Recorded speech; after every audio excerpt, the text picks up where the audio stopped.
আসসালামু আলাইকুম। আজকে আমি বানাবো সিট পিঠা।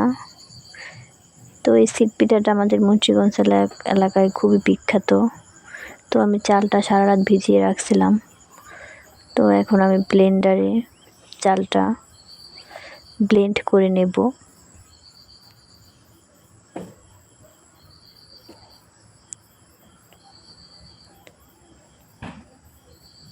তো এই তো একদম ঘন হয়ে গেছে। তো এখন আমি একটি কলা গাছের ঠালা কেটে নেব। এখানে রান্নার রেগুলার তেল দিয়ে দিলাম। তো এই তেলটার সাথে ব্রাশ করে কড়াইতে তারপর আমি পিঠাটা দেব, তাহলে লেগে যাবে না। আর এই পিঠাটা কার কার ভালো লাগে অবশ্যই কমেন্ট করে জানাবেন। তো আমি স্বাদ মতো লবণ আর পানি দিয়ে দিলাম। এটা একদম পাতলাও হবে না আবার একদম ঘনও হবে না।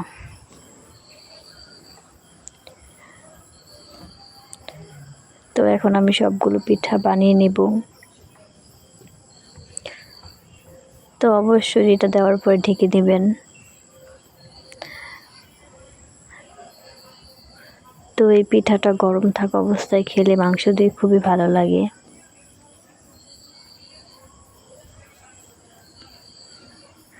তো পুরো ভিডিওটা দেখতে থাকুন। বাই বাই, আল্লাহ হাফেজ।